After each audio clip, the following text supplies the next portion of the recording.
tonight, why don't you lube up with baby shampoo so there's no more tears? Oh, that is horrible. Oh my gosh. Oh, I'm sitting here trying to get situated and like it registered what you had just said. No. Oh my God. They get worse every time. It's like boom, boom, boom, boom. Those are my favorite. I'm sorry. It's so clever too because no more tears, and that's the slogan for baby shampoo. Yeah, but you've corrupted me. After all these years, you have corrupted me. I don't think you're fully corrupted. You might be working your way up there. Maybe. You know what they say, the best kind of music to listen to when you're fishing, right? What? Something catchy. See what I did there? I saw. Welcome to Appropriately Inappropriate with Tara and Brian. We let our listeners know last time that we'd be talking about single life versus married life. Do you want to start? Yeah, I wasn't single long.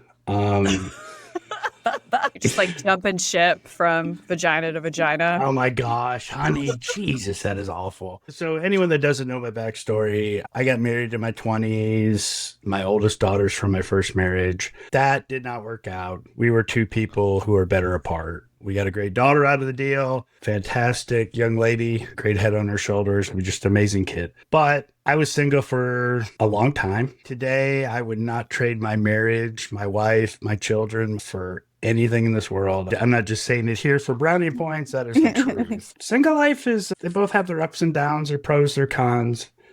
I think the best example of, for me, the difference between single life versus married life is a few weeks ago, I was preparing to take our youngest daughter to her ballet class. I had gotten her ready. She was having a snack, and I started really not feeling well, like really, really, really not feeling well, to the point that I was like, I think I might shit myself. Oh. So I was like, I've got to take her to the ballet class. She's so excited. So I go ahead and I just sit down and I sit very still.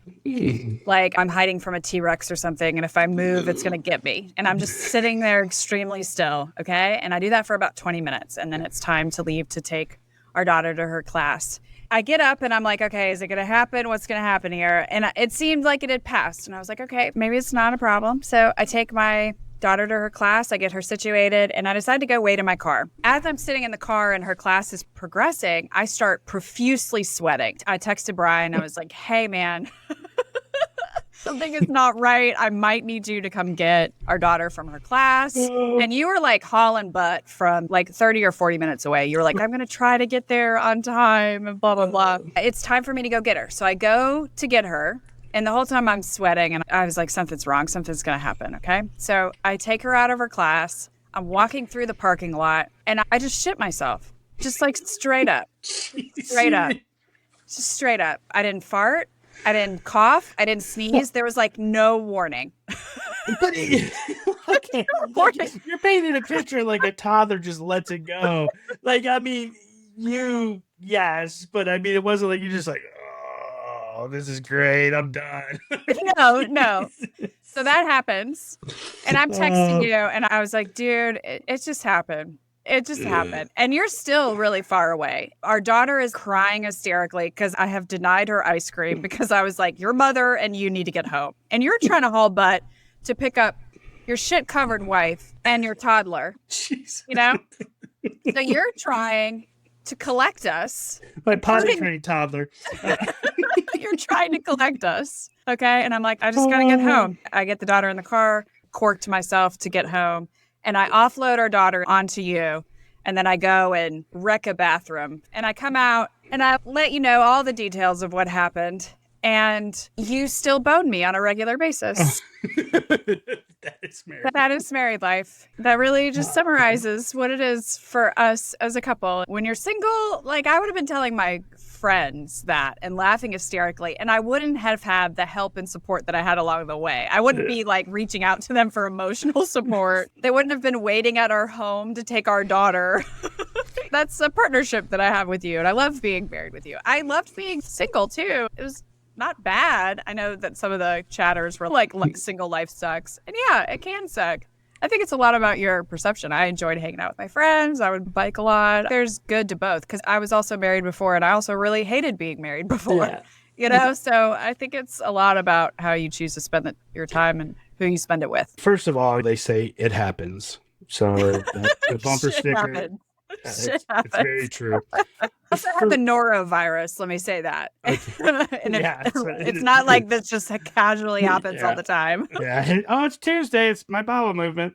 People need to get comfortable with being yourself. Like that was a huge step for me, getting comfortable. The biggest difference is single life and married life is I lived a very rigorous schedule as a single guy. Everything was planned, meal prepping, workout same time, get up, do my cardio, get ready for work, go to the office. Like everything was boom, boom, boom, boom, boom. Weekends were, you know what? I feel like a movie. I'm not the party guy. I'm not the guy's weekend guy. I very much value being at home. What's the sign that hangs in our house? Stay home. That is very much us. But I miss so much. I miss the joys of having a partner, you know, being single. The biggest issue I had going through a divorce was not seeing my child every day.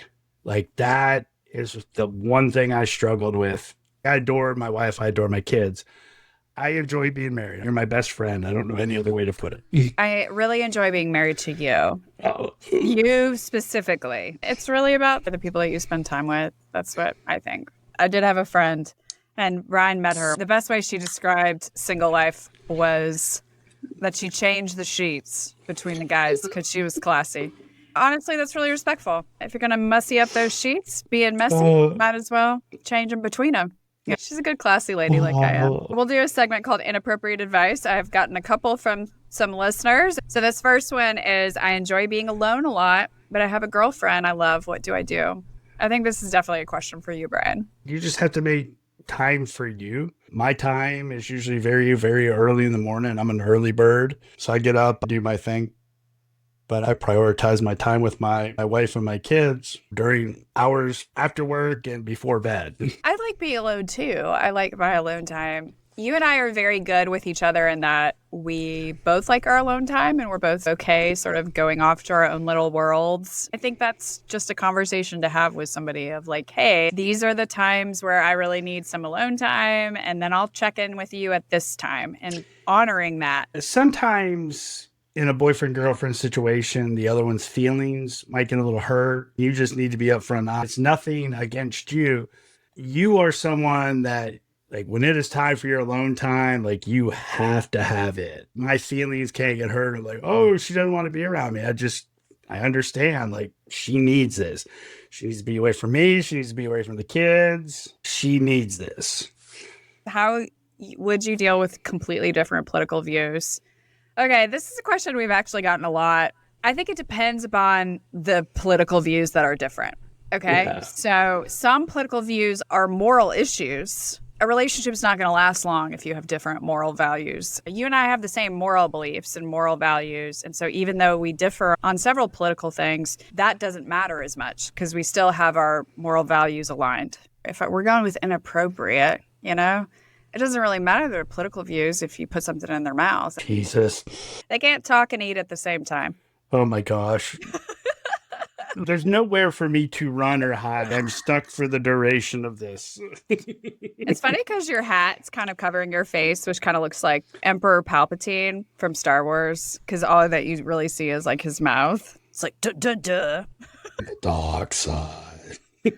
I'll just bend over and show you my dark side. Oh my gosh. That went south fast. You can show me your force.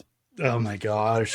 The next one, my spouse and I are in therapy because things have been hard. Sometimes it feels like therapy isn't working.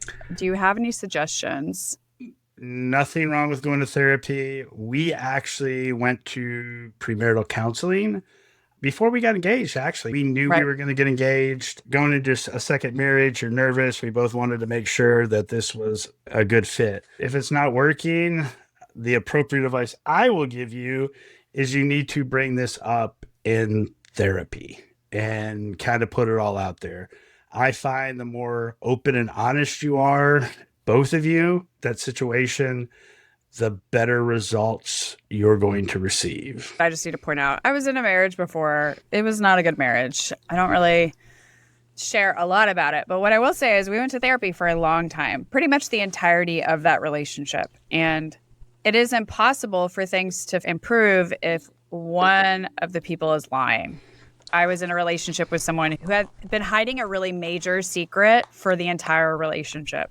There's nothing I could have done differently to improve that relationship because I was being totally open and honest. My partner was not. And so for therapy to work, both of you have to be willing to put that work in, be open and honest. And if you're putting in your all and they're not, it'll become pretty obvious. And the fact that we have both been divorced and both have what I feel like is an extremely happy marriage is that it's possible to get out of something and find something so much better. In a relationship, in a marriage, you have to have love, trust, communication, mutual respect. Mutual respect is a key piece because if that ever leaves, that's when resentment starts setting in. When resentment starts setting in, it can put your relationship into a nosedive that is impossible to pull out. Once trust is broken, that is something very, very difficult to get back. But one thing with my wife and I is we are two people who are always willing to put in the work. Our marriage is not any different than anyone else out there. We're just willing to communicate. We love each other. We trust each other. We respect each other. We put in the work. Effort's important too. I use the word effort just because work sounds like, oh, it's a job, it's boring. I really enjoy putting effort in and, work that dick when I can too. Oh my gosh. Somebody asked, what do you do when you want that family feeling, but your husband wants to stay busy until bedtime? I want to hang with the kids for 2 hours before bed, but it's always me by myself with them.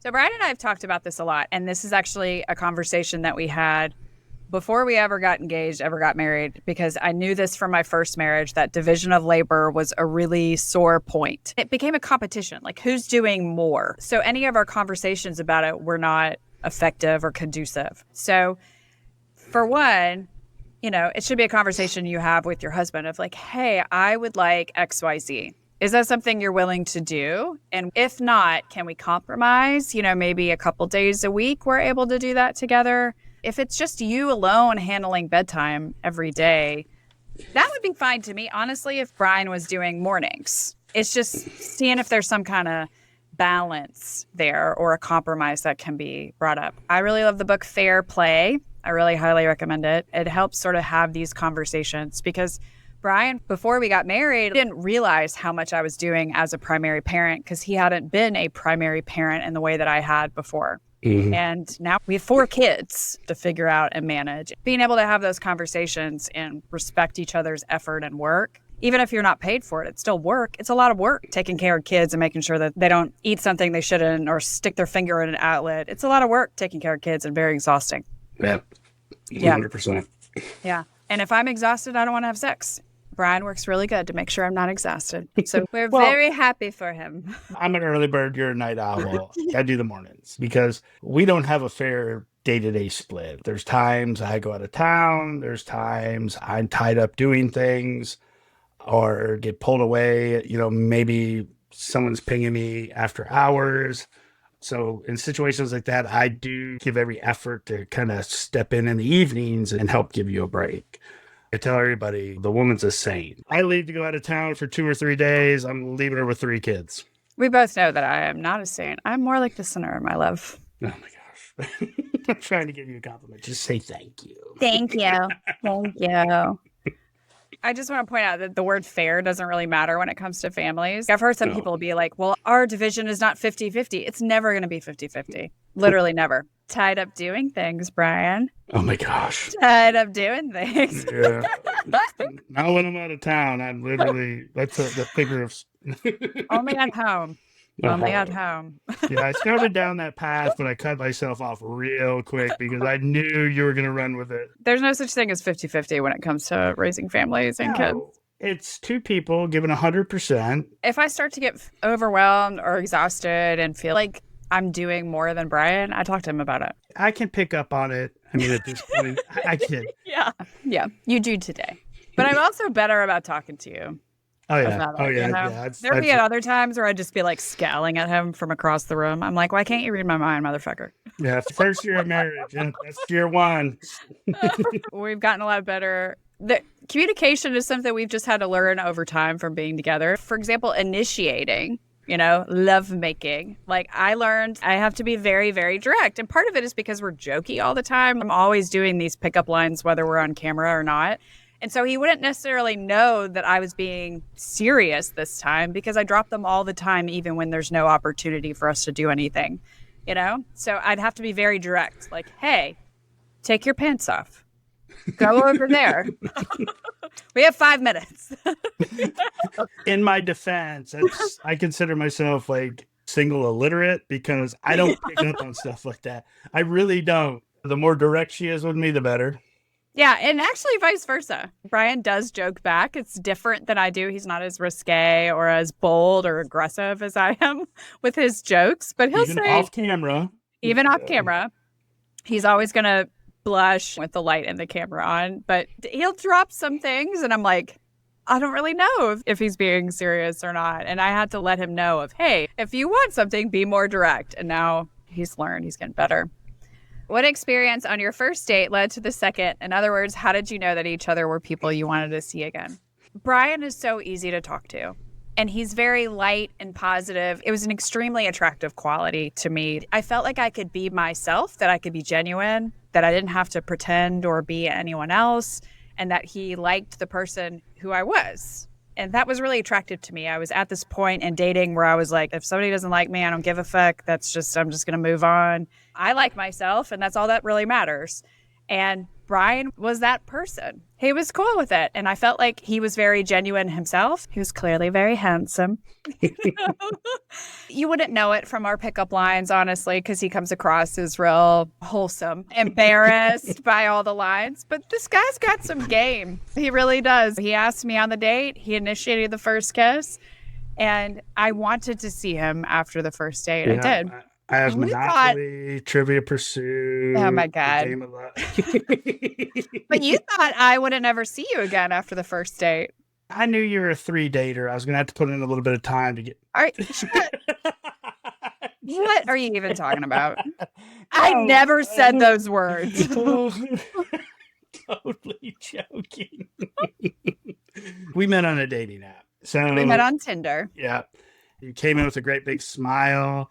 I knew while we were sitting there, like I wanted a second date. I walked her to her car. I was very polite. I asked you for your permission to kiss you. I kissed you. You gave me back a ride. I got a little handsy, and I was like, oh. Okay, I was wearing a padded bra, because I don't have a lot up top. So I was wearing a padded bra, and Brian got a little gropey. And I said to him, you're groping a little bit. And he got extremely embarrassed. He was like, oh, God. And he thought I would never talk to him again. But got a second date out of him, a third, and, a marriage, a child. A couple vehicles. Next episode, we'll be chatting with Steve and Kristen Wiltz, the Write That Down couple. Make sure to subscribe, download, like, and follow for that if you liked this podcast. Also, make sure to write a review. If you have a comment, story, or question, DM us on Instagram or comment. Follow us, too, at Tara Blairball on Instagram and TikTok, or at Tara.Blairball on YouTube. Our full episodes appear on our YouTube, and we also offer bonus episodes 3 to 4 times a month for our paid subscribers on Spotify, so check out the show notes for that. Until next time, keep it inappropriate. Need a tally of times Brian blushes. Oh my gosh. This is probably 2,000,005. No. We actually made a joke before our very first podcast episode that we would have a drinking game of every time Brian said, oh my God, or blushed, someone would take a drink, but we were worried that someone would get alcohol poisoning. So we don't actually recommend that. Yeah, you wouldn't even make it to the Uber on speed dial. It'd be 911.